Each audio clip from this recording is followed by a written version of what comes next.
put your article in the trash, but I read it first. Wow. Yeah. Well, that's amazing. I like it. Writing your waiting to write your book is costing you opportunities. It's a really good one because I can't tell you how many times I was like, man, I should have done this a year ago because can't believe the money I left on the table. That's okay. So, what was the topic of today's article, Stu? Since you threw it in the trash. It just we got put in deleted mode. Waiting to write your book is costing you opportunities. Yeah, 100%.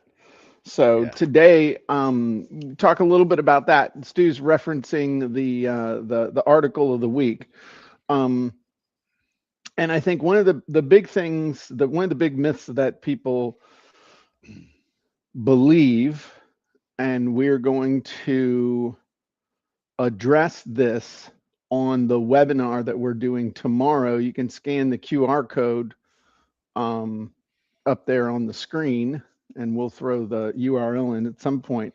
But most people believe that if you want to have a book with your name on it, okay, and you're awesome and you got the authority and everybody thinks that you're a stud or a studette or whatever, that you just sit down and start writing. And that's really nothing could be further from the truth as far as what you need to be able to do. In fact, yesterday I filmed all the episodes for an upcoming 5-day challenge that we're going to be doing. And one of the things that I uh, explained to people is that the first step is to start. You got to plan out your book. You got to plan out all the elements that go into laying a solid foundation. Because again, most people just think, okay, I'm just going to sit down, maybe I'll come up with an outline, and then I'll just have the intestinal fortitude to write. Or I saw this ad on Facebook, and I don't respond to stuff. Normally I don't go on Facebook because I think Facebook sucks. Hmm. Um, but I wonder if I can see the ad. No, I won't be able to find the ad again, because of course you can never find anything again. But basically, what it says is that ChatGPT can outline your book, and something so and so will write your book. It'll write a 200-page book in an hour with a single prompt. Damn. And I'm like, okay, so what you're saying is AI can generate 200 pages worth of text in an hour, which actually is kind of slow.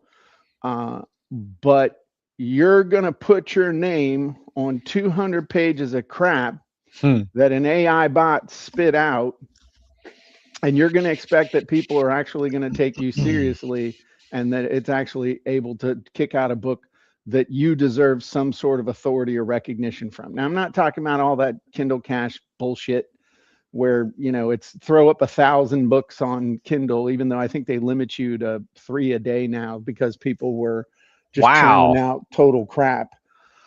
Um, but it all starts with a solid plan. And you might think, okay, of course, I got to have a plan. I gotta outline my book.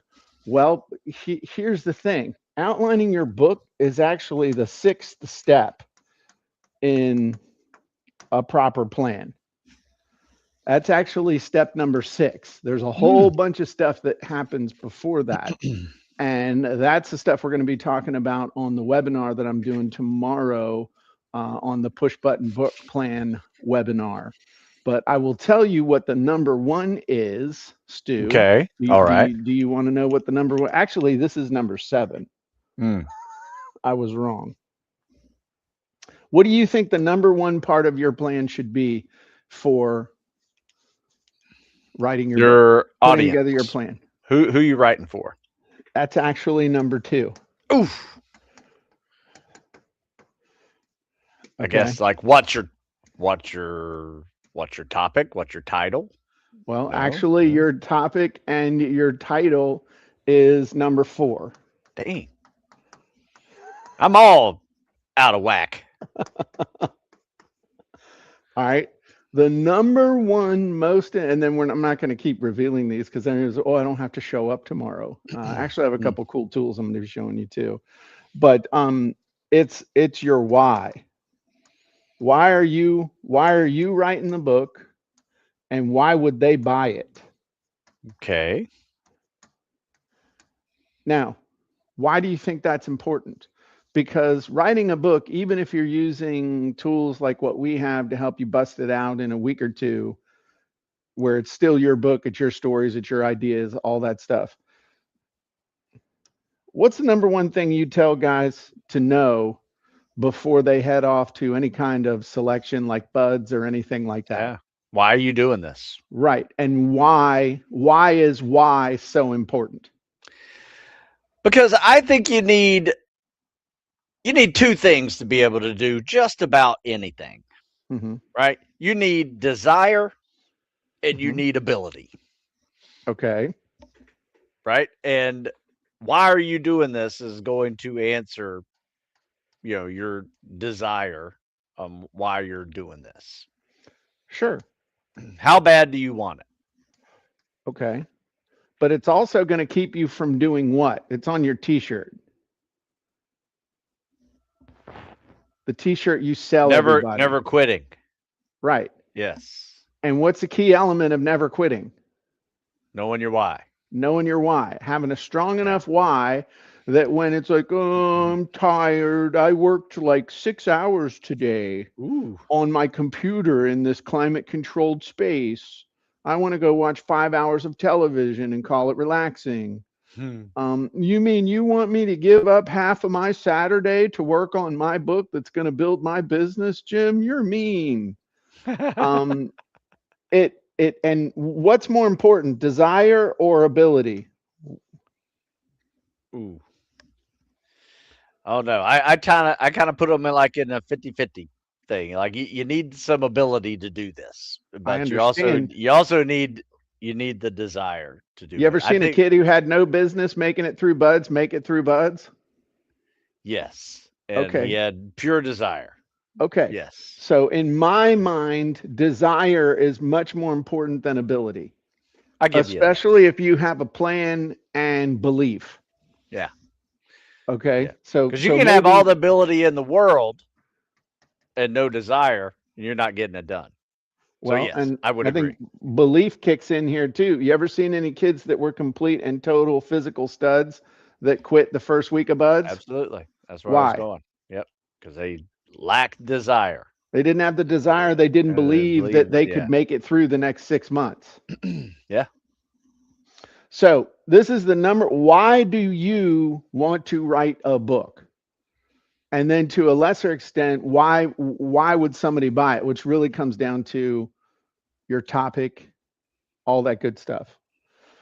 So this is what we're going to be talking about tomorrow on the webinar, and the webinar is going to be a preview for the workshop that we're doing next week that we have a few slots open for.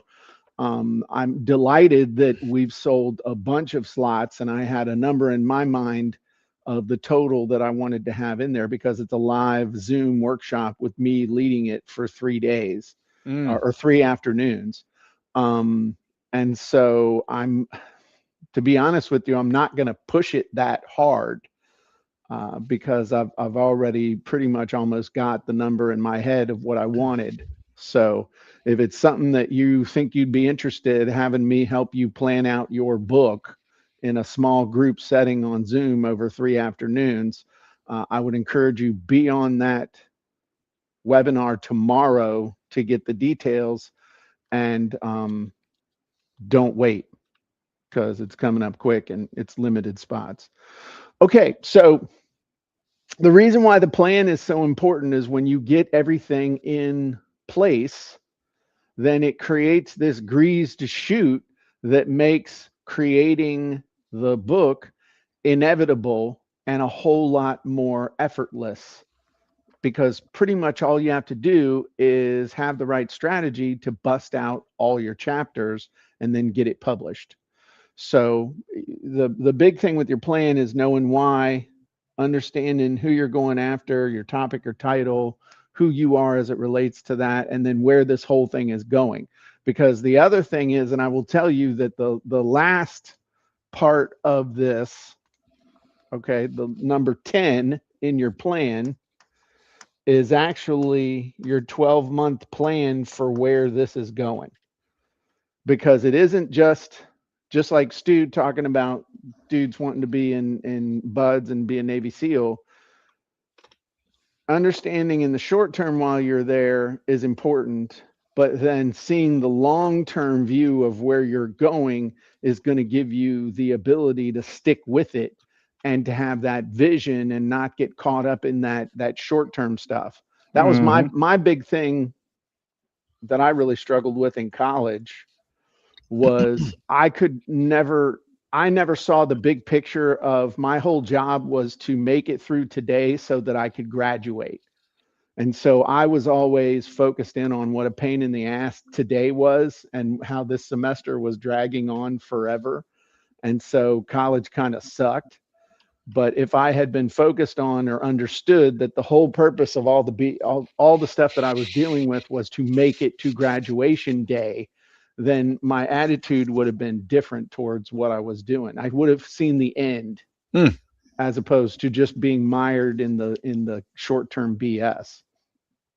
So, anyway, what I have learned in 25 years of doing this is that the people with a plan are the ones who actually, with the right plan, a real world plan, not a theoretical plan, the kind of plan that you get from library books or people who've written one or two books.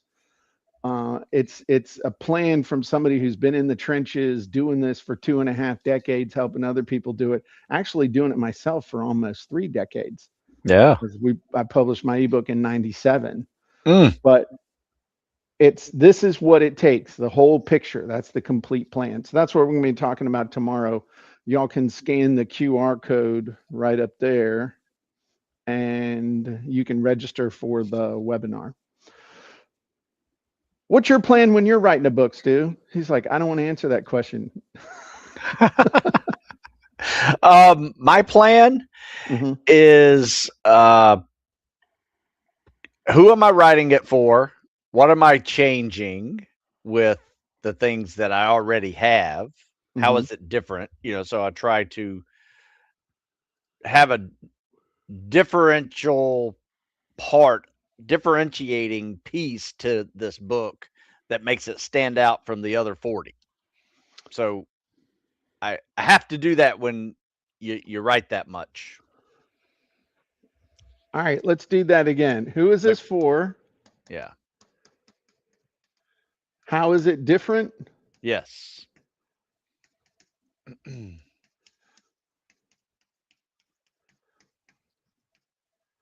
Because that's going to be Okay. a part of my marketing strategy to get longtime customers saying, "Oh yeah, I guess I do need this. I don't have this." Uh, and what was the third thing? Who is this for? How is this different? And um I guess what am I writing about is the Okay. biggest thing because um I tend to write about a certain topic of fitness, Right. but every now and then I will veer off and write about something either more general, more specific to that niche, or something completely different but it related.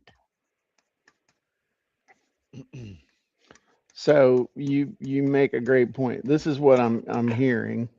Okay. Um. So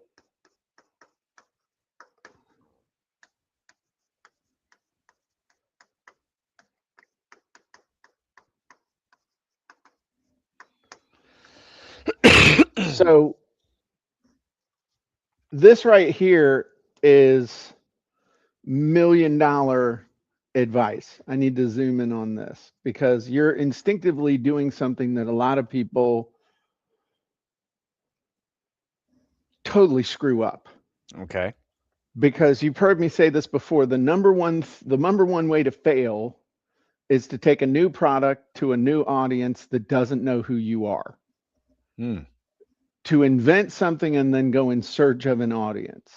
Right. So what you're doing is, okay, I've got my established audience. I've got customers. And your main source of sales for your books now comes from your existing customers and existing sphere of influence. You've been Yeah. working for 25 years to build that up. You've taken care of them, you've grown with them, you've aged gracefully with them. You're helping them to be, flexible and stuff. Right. But you don't just come out with new stuff. It's new but related. In Yes. other words, you came out with your book, The Never Quit Mindset, right? Yep. Okay.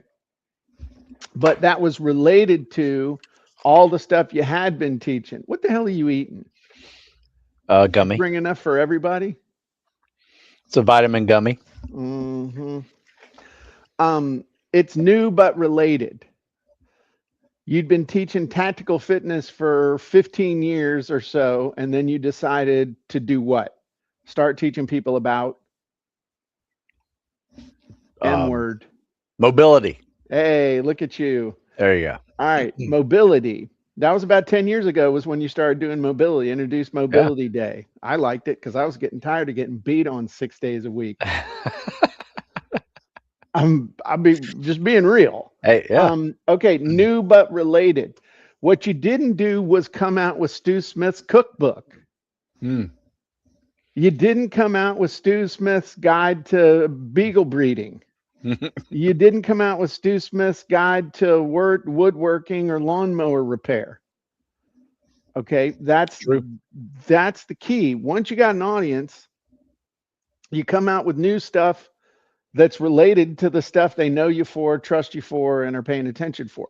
As opposed to the other stuff you're writing about are existing problems and existing results, but there's been some sort of what? The C Change. word, change. Look at you. Change. Yes. Anytime there's a change creates opportunity. Yeah.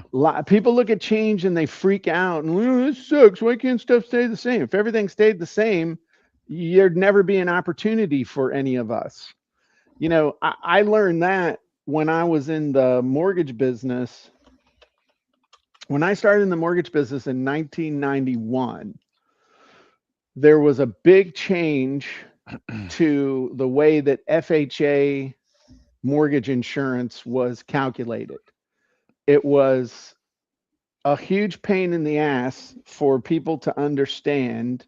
It was a fundamental change. And to be honest with you, real estate agents are not real receptive to change. They just want things to go their way and collect their commission. Mm.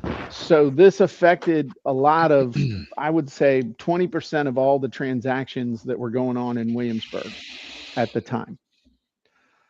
My point is that there was a big change.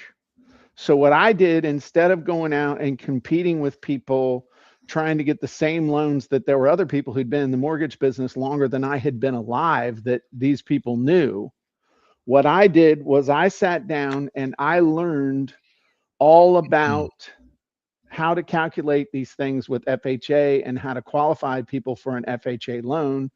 I sat with the underwriters and had them teach me everything. And in about 3 days, I became an expert on this topic. And then I ran out and I started doing 2 to 5 minute presentations for any real estate agent that I could get my hands on. And it basically was, hey, have you heard about the changes in FHA insurance and how it affects whether people can afford to buy a home from you or not? Yeah, I've heard about it. Do you know how to calculate it real quick so that you can see if people are qualified. No. Can I take 2 minutes and show you? I've even got a cool, and I made this handout. It was like algebra. Mm, And I made this handout, this form that they could fill out and use a calculator with. And I simplified the entire process because God forbid a government agency should simplify everything. So I basically reduced all these formulas down to this one simple formula that worked every cool. time. Cool. And so that's how I made friends with about 20, 25 different agents in Williamsburg. And that's how I got my in, was by not trying to do what everybody else was doing, but looking for that change and jumping on that change to help people adapt to change quickly. And I know you do that with your books because what's the big change that happens with PT tests? They change everything.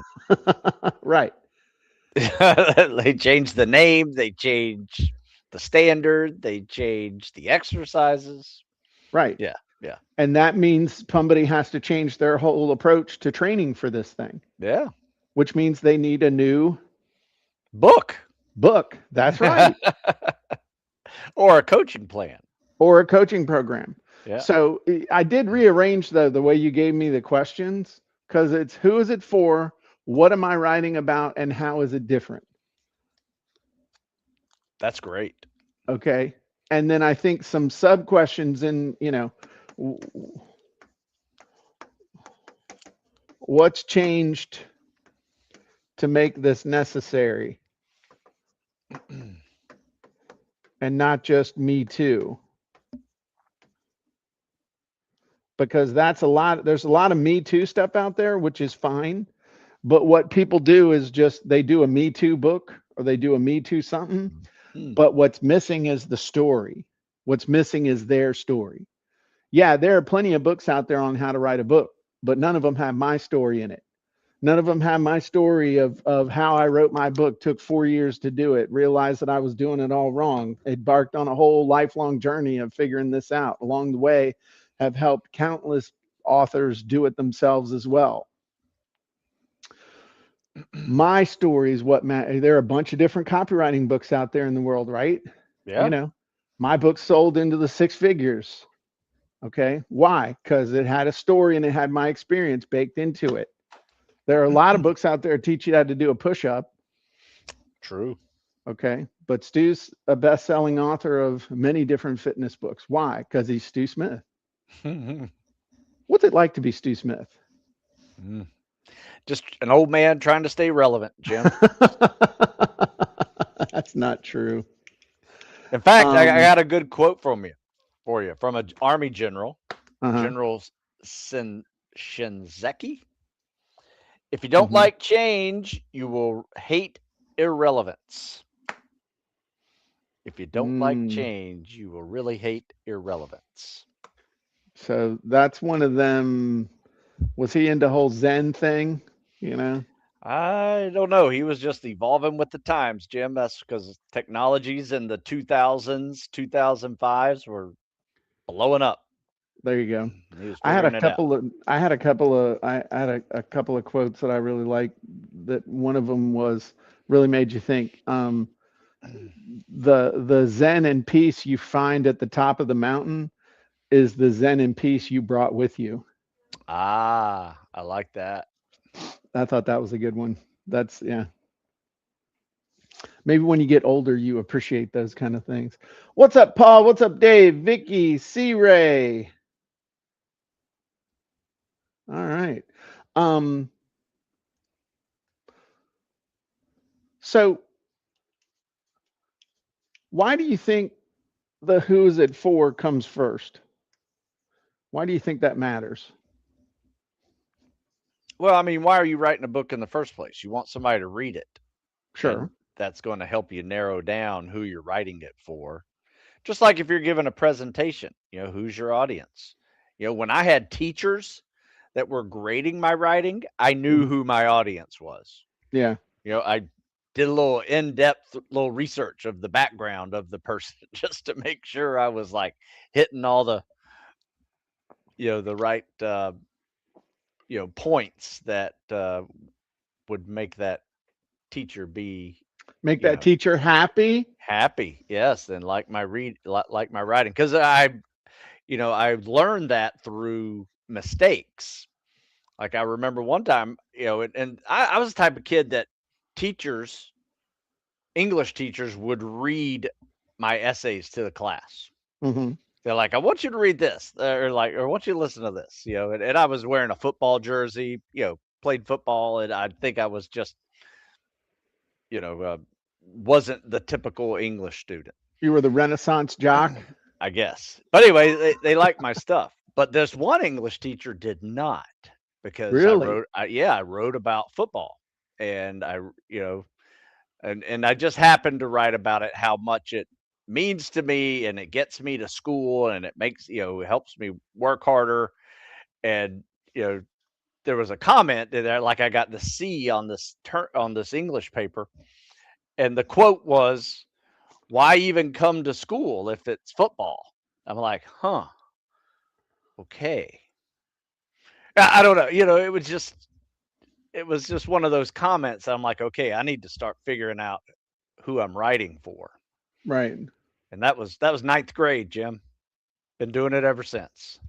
Wow. Okay. I didn't get smacked with that until 11th grade, Yeah. when I realized you weren't writing, you were writing for the teacher. You weren't writing for you, you were writing for the teacher and who Yes. the audience was.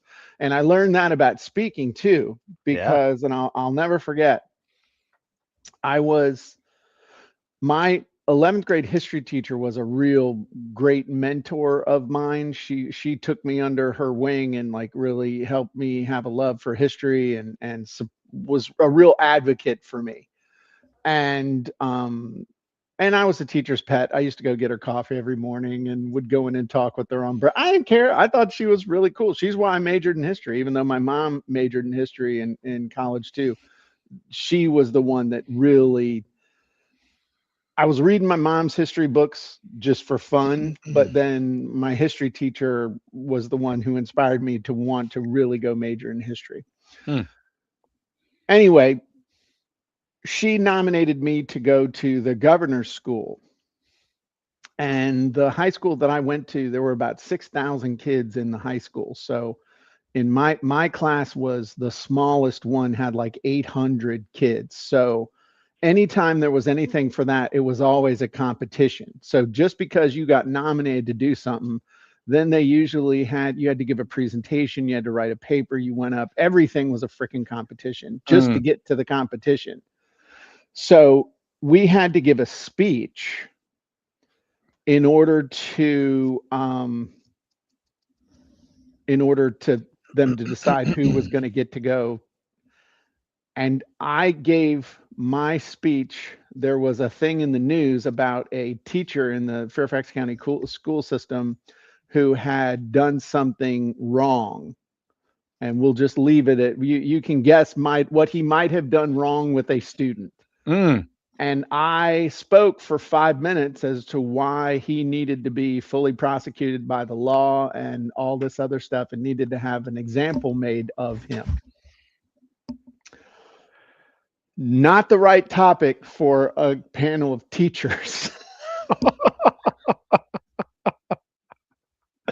So let's just say that I did not make it to the next phase of the competition. But Damn. to Mrs. Altman's credit, she said, "Okay, James," she called me James, Hmm. "Governor's school isn't going to happen, but I think I can get you into Boys State." Oh, Because to go to Boys State, you didn't get interviewed by teachers. You got interviewed by guys at the American Legion post, yes. and I was their boy. Yeah. I did Boys State. That was Johnny good. did Boys Good State time. 40 years after me. Johnny That's went to cool. Boys State. I thought That's that was really cool. But that, so that difference of knowing your audience, I'm sure you can imagine that me sitting down with a bunch of old World War II vets oh, at the the best. American Legion doing an interview about why I should go to Boys State went really well. Okay. Nice. I like it. So anyway, knowing your audience is key. Hey, And Dave had a good question. okay. Point number 4, when the topic is timeless, how do you introduce an element of newness? So that is a great question. Yeah.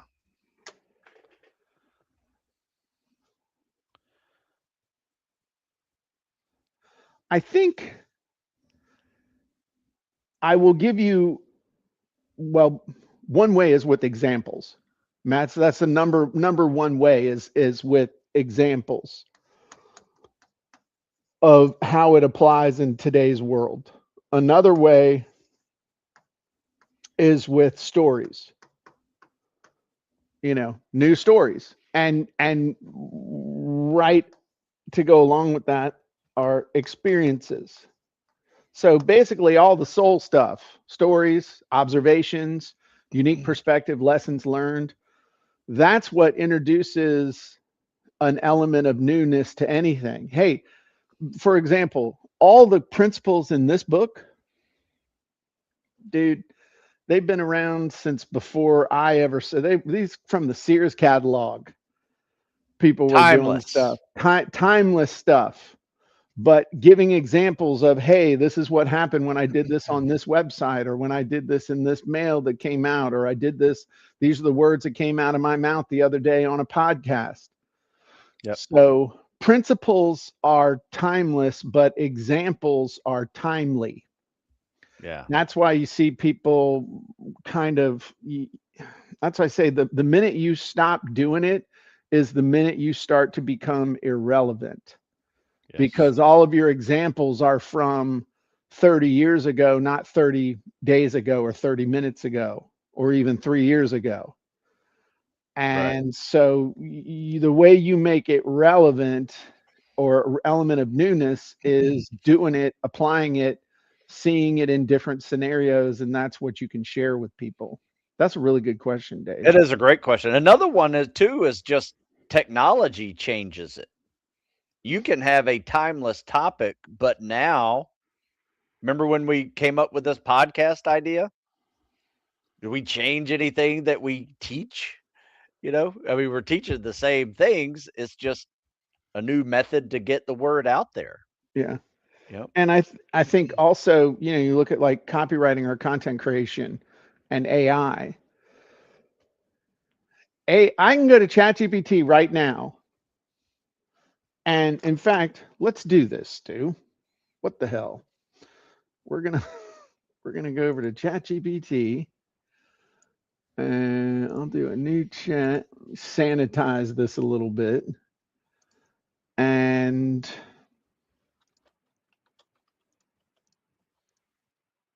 here we go. Ready? Write me a sales letter for a hair care product called Stu Smith's Super Cream. Okay. All right. So write me a sales letter. Finally, a hair care product so looks ridiculously effective. Introducing Stu Smith Super Cream, a rich, smoothing, follicle glorifying formula that helps tame wild hair, add shine, reduce fridge, and make you look like you've got your life together. Then someone looks honest, dry, puffy sides, super cream, blah, blah, blah. Men whose hair turns into a haystack by noon. So, okay, it's a sales letter. What's missing? A story. Okay, what else is missing? A guarantee, testimonials, Ah, yeah. proof. Um, okay. Does Sold. problem agitate? Doesn't do eliminate. All right. I'm just saying you can ask it for stuff and it'll give you stuff. Okay, let's do this. Hmm. Write me a chapter for a book in the style of the famous tactical fitness author Stu Smith.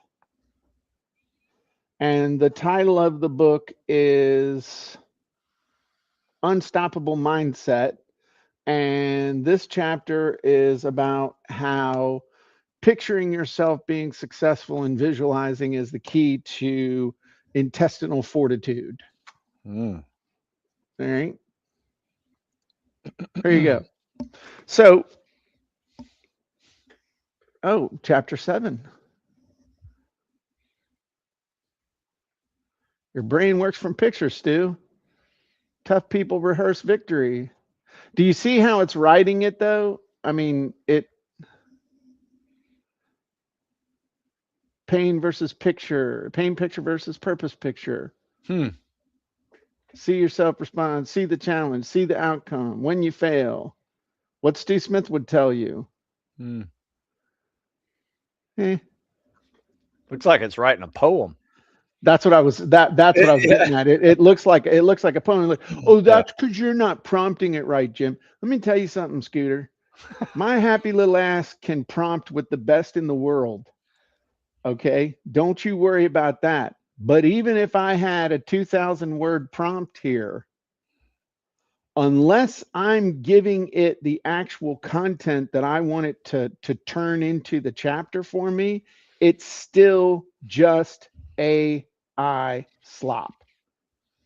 It is the average answer that ChatGPT or any AI, Claude includes, oh, Claude's so much better than OpenAI. Okay, some people think Gemini is great. It's kind of like Crips versus Blood or Bud Light versus Ultra. You know, Mm. I don't care what your favorite thing is. The key is that, yes, you can prompt like hell, but if you don't know whether what it's giving you is any good or not, and if you don't know how to turn it into something useful for your target audience, all you're doing is creating a pile of digital slop. You're making a mud fence. Mm. So, and it is interesting on this. But here, you know what? We're going to take that same prompt and we're going to go over to Gemini. All right. And we'll ask it for the same thing. In fact, we can go over to Grok and ask it for the same thing.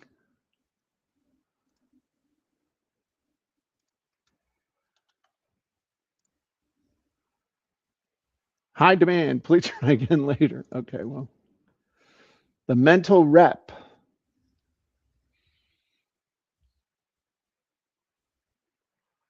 Okay, that's A little okay. I better. mean, That's a little better. it's a little better. It's probably what, about 500 words, 600 words. Morning prep, pre-workout rehearsal, nightly review. Okay, you know, it's kind of like, okay, there's nothing special in it. There's no soul in it. There's no life. There's no story at the beginning of, we just finished Around the World. Mm. No, you dirty minded sucker, not that Around the World, Around the World in Buds, where we had paddled all the way around the point of Coronado, and we made it back 2.5 hours before any other team. The picture I made in my mind was, oh crap, all we're going to have is a bunch of calisthenics and they're going to beat on us while we're waiting for the other ones to show up. But the instructor looked at me and my team and said, all right, grab your paddles and dig a hole. Oh Lord, here I thought it's going to start. But after we dug that deep depression, he said, okay, grab the boat. You ladies can have a nap until the next team shows up. And I laid there in that sand like it was the most comfortable mattress ever. And I got a 2.5 hour nap because I put out. But all of that started by visualizing us completing that around the world faster than anyone else. That's the power of visualization. Now, let me tell you how you can apply it. After that, who gives a crap where the stuff came from? I It's mean, it true. would be nice if you actually gave. I mean, is that pretty close to the story that we Yeah, tell? that's pretty good. Pays to be a winner. But but it pays to picture the win first. Yes. Yes. Now If you're that not, just made that shit up right there, and no, that's pretty good. that's pretty good because that goes right along with my saying is if you're never thinking about quitting if you're thinking about winning. 100%. So now it's like, but the thing is still, this is the average thought of what visualization is. Okay. I mean, this is just the average stuff of what visualization is. Terry asked a question: if Stu were to write the story and put in front of and integrate into the Gemini draft, would it be better? I mean, I don't know if putting in the picture, the story of what Stu had done into the prompt, start with this story. I don't know, might help. Who knows? But Try it out. now we're getting into a situation where there's effort going into what feels like a scratch lottery ticket, because it's like, okay, I Mm. I'm spending all this time trying to coax the AI to give me what I want. Sometimes you just tell it what the hell you want by telling it the stuff, and AI's role is to clean it up for you, and that's the Yeah. best way to do it. Not have it invent stuff for you. Mm. And that's what most people are doing when they're trying to go to ChatGPT and say, like, take we'll call it the, what's the kid from the movie? It says, "Please, sir, may I have some more?" Timmy? Begging. No, not Timmy. Not Timmy. Timmy? That's South Park. Oh, okay. Timmy. Um, Somebody who knows. But Terry said not in his prompt into the revision. Yeah, I mean that's the key. That's a dirty little secret of the whole AI thing. You can take what AI spits out. Hopefully, you've used a good tool like Copying Content, or you can go right to a chat bot and have it just give you some stuff. And if you put a really good story, your own story at the beginning, or your opinion that's supported, or a unique perspective or a lesson learned, it's like the cheat code to getting into people's brain. So you start with your story, they get sucked in by the story, it gets rid of their internal critic, and pretty much as long as you don't insult their mother, kick their dog, or talk about religion or politics in the rest of the chapter, they will accept everything that comes after that if it supports the relevant story at the beginning of whatever it is you're doing. And that goes for a chapter, it goes for an article, it goes for an email, it goes for anything, a Yeah. webinar. Yeah. You share a cool story, and then that earns the right for you to share your slop data. Oliver Twist, thank you. Yeah. Very good. Please, sir. Um, may I have some more? Wow. Stu's like, screw you, Jim. I'm out. I think Stu had a technical issue. Either that or he just wanted to end on a high note. Here he comes. What happened to you? You I pushed the wrong button? Yeah, I was like closing out windows that I was searching for Oliver Twist. So you were so excited. Please, sir, may I have some more? Click. Yeah. Just clicked it right out. So that's why I talk about soul so much in everything that we're doing, because it's kind of like if the cheat code for mental health and a good attitude is gratitude. Anytime Mm. you're in a crap situation, if you can find something to be grateful for, it changes everything. There's nothing that is going on in your mental world that gratitude cannot be the cheat code to get you out of that. Yes. Okay. This is the same thing when it comes to especially content creation. The soul, stories, observations and opinions, unique perspective, lessons learned. If you plug that in, that's you plugging it into the output. That's how you become the anchor to the AI slop, not the other way around. Yep. But the real key is You share your soul, and then you use AI to clean up, accelerate the process of telling your story, of sharing your content, of sharing your ideas, not just going to, I mean, dude, there is absolutely no value in my mind to assembling a book like this. Write me a, okay, so what would be another topic? Okay, I could just do another one. Another chapter. This chapter is about what would it, about never quitting when the going gets tough. All right. There's literally people that think that that is writing a book, that that is creating value. There's no value there. Yeah. Zero. There is no value in that at all. And I'm not turning into one of those. You heard the term Luddite. You remember who the Luddites were in history? They basically, it was in England. Hopefully, I'm not screwing this up because I already said I have a history degree. Mm. But they were people that were upset that their jobs as in cottage industry weaving at home were being taken by these big industrial mills. So they went and destroyed some mills and some stuff. I mean, they got militant over their Mm.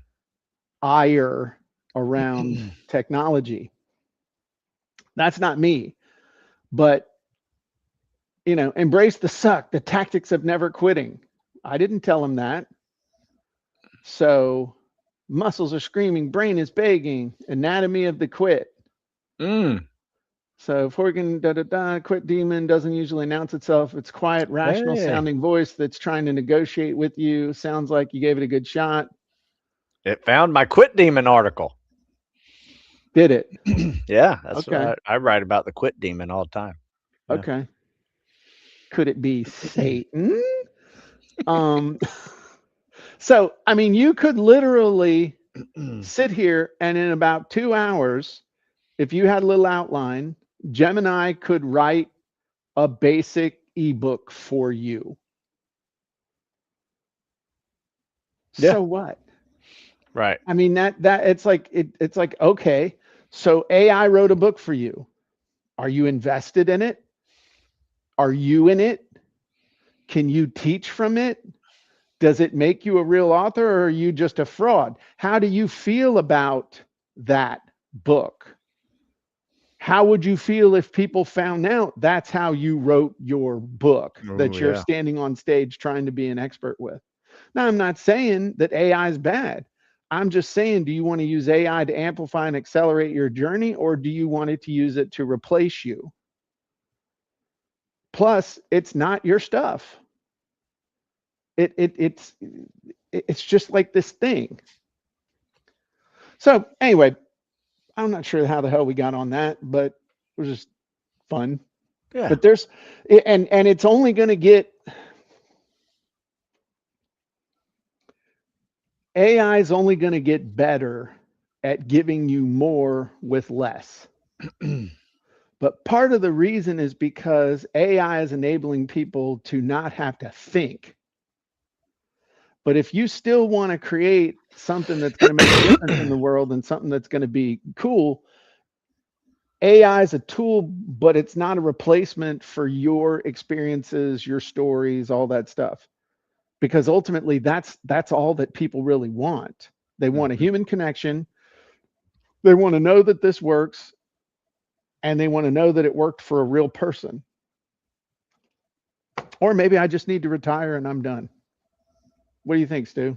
Just quit? Mm. Nah, never quit. That was too easy of a setup, by the way. Yeah. So, anyway, if you would like to learn the what and why of planning your next book, scan that QR code up there and you can be in our webinar tomorrow where I'm going to explain all the what and why of planning a book, a real book plan. And next week, on Tuesday, Wednesday, and Thursday from 1 to 4 each day. I'm going to be teaching a hands-on workshop for a very limited number of people where we're going to walk you through everything that I'm going to be teaching tomorrow, helping you do it, giving you feedback, literally teaching you, demoing, throwing the timer up on the screen, and you're going to leave in that 3 days with your entire book planned out, no matter how you Nice. choose to write it. It's going to be pretty cool. And Terry Kozlowska shared the Luddite movement was a radical uprising by English textile workers who destroyed machinery, protesting against wage cuts, de-skilling, and unsafe working conditions during the Industrial Revolution. Well, there you go. So I'm gonna say maybe I've watched too many reruns of the movie The Terminator. Remember when The Terminator came out in '85? Oh yeah, yeah. And Classic. do you remember? Now you won't remember this, but I do. Do you remember the Nikes that Kyle Reese put on? They were the black Nikes with the silver stripe, and they had a silver strap around the top. And I had those Nikes, and I was like, "Oh my God, he's wearing my shoes." Anyway, Product placement. but I have a feeling that you are going to see movements of people coming out vehemently against AI. I think you're Yeah. going to start to see, like, as soon as it gets a little bit more quote unquote intelligent, you're going to see movements of people coming out against it and people that are trying to live an AI free life, AI free zones, and all this. It's going to be very sci fi ish. So Yeah. we'll Well, see. already somebody attempted to like burn the house down of I don't know who was Sam it? Altman. Sam Altman. Yeah. Yeah. Yeah. Yeah. Yeah. We do not With him in condone it. anything like that. Yeah. Not good. Okay, cool. Well, everybody had before this takes a turn. Yeah. Anyway, scan the code, jump on the webinar tomorrow. If you feel so led, sign up for the workshop next week, and we will see you next time. Bye-bye, everybody.